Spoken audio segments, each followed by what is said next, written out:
How was school for you? Tough?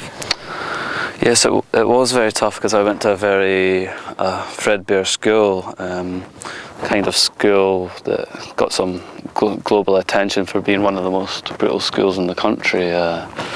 Capital punishment. You virtually didn't have to do a thing to be persistently whipped. Did you get beaten?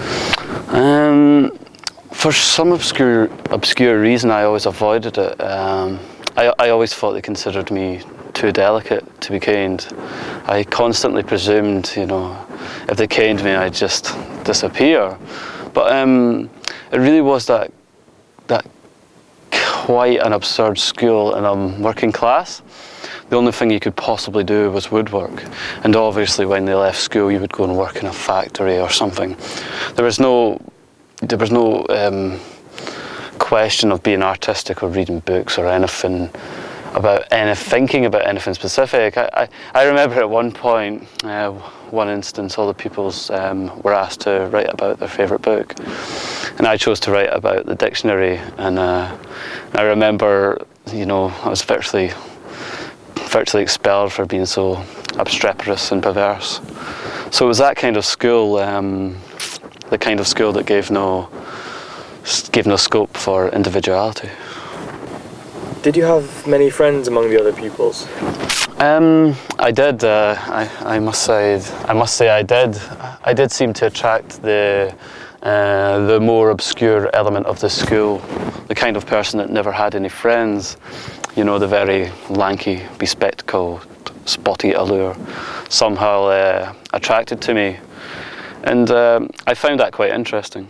Is it true you spent 3 months secluded in your bedroom as a teenager?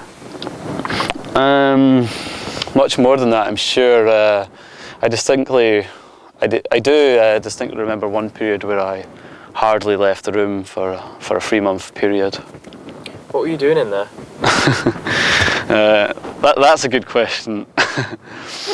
I used to write furiously, and I just, you know, nailed to the typewriter, and I was, you know, swimming in paper and all kinds of introspective things like that. I wasn't exactly your average teenager. The alternatives weren't very glamorous. If I left the room, I'd probably end up in some obscure pub or walking around the park, which was always quite dangerous. I really had no choice. I was unemployed for a very long time, and I had no money, and I was living a life to a large degree that I didn't choose, being financially absurdly embarrassed.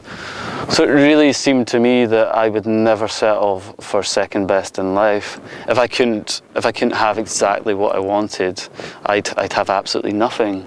And to me, nothing always seems more important to me than a false something or something I really didn't want. So therefore I stayed in, I did nothing, I just wrote.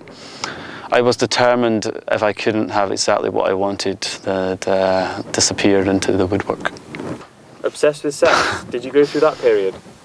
No, I never did. I think I brushed quite close when I was 19 and 20. But previous to that period, I didn't give it a great deal of thought, and it wasn't something I really needed to think about, because in my life it didn't really exist. I was aware that certain things should have occurred and certain things should interest me.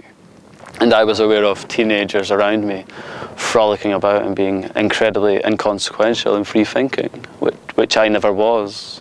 Do you regret not? Yes, I do. I do regret that. In those days, did you spend many evenings fumbling on the back seats of cinemas? Fondling in haystacks? No, I certainly didn't. When I went to the cinema, I always raced to the front seat, I'm afraid. I was that boring. Do you consider yourself a sex symbol? Well, other people seem to do so therefore, in a way, I suppose I must be. And it's not something we decide for ourselves. Oh yes, I'm going to be a sex symbol, and I will appeal to lots of people in an immensely sexual way.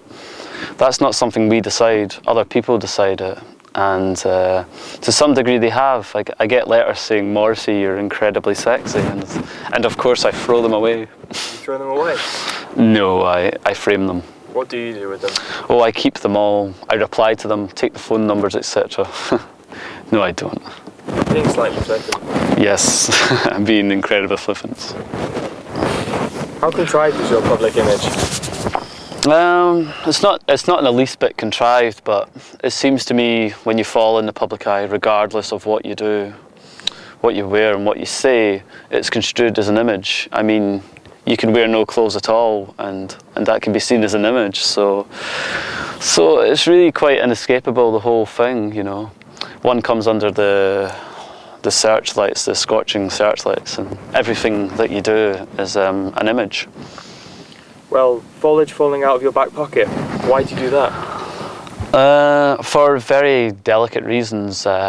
Severe feelings I have towards nature, being close to nature, which is something that Oscar Wilde felt, something I felt was quite passionate and amusing, the idea of constantly carrying flowers and simply being immersed in leaves. I quite liked that.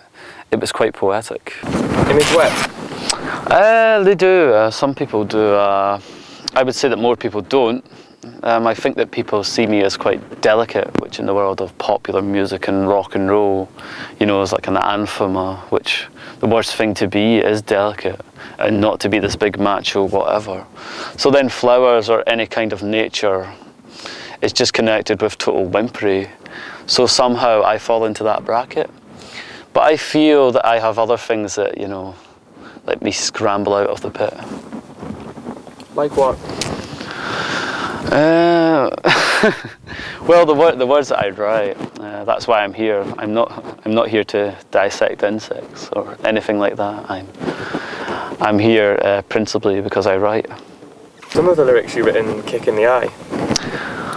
Well, on the very brief spasms of employment I had in the past, there were always these moments in the day that I realised I was working here with these people that I despise. And I have to talk to these horrible people and ask them, you know, what they did yesterday. And I had to report to this boss every day that I couldn't stand. And when you're in that position, which was the absolute basis for heaven knows I'm miserable now, you realise you're actually spending your entire life living with people that you don't like and doing something you didn't like, which was incredibly distressing. So that was the basis for that song.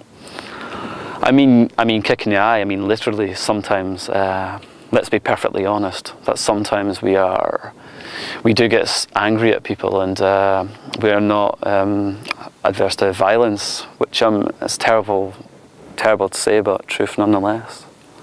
Would Oscar Wilde have approved? Yes, I think he would.